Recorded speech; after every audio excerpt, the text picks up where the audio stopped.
Assalamu alaikum viewers, I'm Hina Mehjabeen. I hope you all will be fine. As you know, final term papers of spring 2023 हो रहे हैं और students अपने papers different platforms पर share करें और वहाँ से कलेक्ट करके मैं अपने चैनल पर अपलोड करी हूँ ताकि स्टूडेंट को हेल्प प्रोवाइड कीजिए और आइडिया प्रोवाइड किया जाए कि किस टाइप के क्वेश्चंस उनके पेपर में आ रहे हैं या कौन से टॉपिक्स इंपॉर्टेंट है for paper.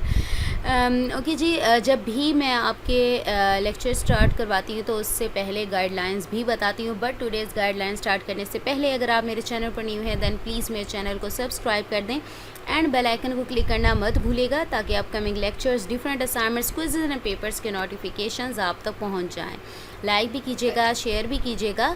Okay ji, guidelines क्या हैं? मैंने आपको मिड टर्म पेपर्स थे उससे पहले भी बताया था कि जब एमसीक्यूज़ की प्रिपरेशन करते हैं तो फर्स्टली आप लोगों ने क्या करना है, लेटेस्ट क्विज़ेस करने हैं। लेटेस्ट क्विज़ेस के बारे में बताया था कि मीन्स अगर आपके 4 क्विज़ेस हैं तो लास्ट 2 क्विज़ेस आई थिंक आपके फ़ाइनल टर्म सिलेबस में से आते हैं। इस बार आई थिंक मोस्टली जो सब्जेक्ट्स हैं उनका final term syllabus lecture number 19 to 45 है, बाकी के 22 to 45 भी होता है।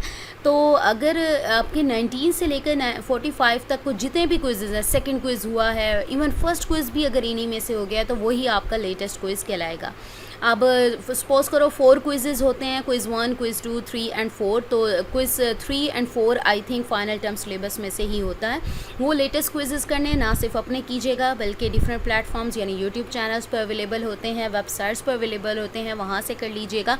देन आपने देखने हैं पास्ट पेपर के क्विज़ेस। पास्ट पेपर के भी क्विज़ेस ये याद रखिएगा कि कुछ सब्जेक्ट्स हैं वो चेंज भी हुए हैं, कुछ के कुछ लेक्चर्स चेंज हुए हैं, तो इसलिए मैं आप लोगों से कहती हूँ कि लेटेस्ट क्विज़ेस देखिएगा प्रिपरेशन के लिए। बाकी थोड़ली आपने क्या देखना है, सब्जेक्टिव के लिए हैंडआउट्स देखते हैं, पास्ट पेपर से आइडिया ले लीजिएगा कि किस टाइप के क्वेश्चंस उसमें पूछे जाते हैं।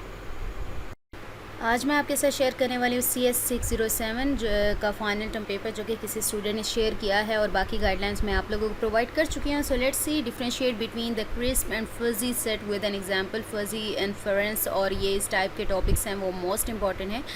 Address the problems that may be faced and have to be overcome during knowledge elicitation. Mention at least 3 of them. 3 marks का था। Being a software engineer and expert system designer, you have to design a practical expert system. So what general stages of an expert system development life cycle you will follow by keep in mind the software engineering methodology. Write any 3 stages.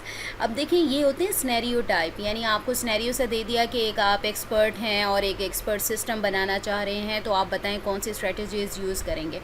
A fuzzy inference system is designed to calculate the tip of waiter by taking 2 type of inputs, input 1 and 2, ranging 0 to 10 on a scale which is processed through different steps to produce a certain output. अच्छा जी, ये आपको scenario बता दिया। अब जो main question है वो आपका क्या है, what is the type of values of input and output. 3 marks का क्वेश्चन था।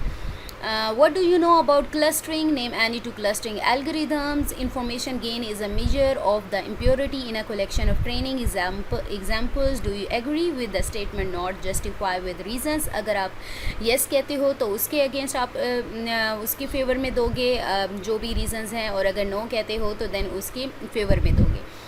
Differentiate between the formal inference mechanisms of forward and backward चेनिंग।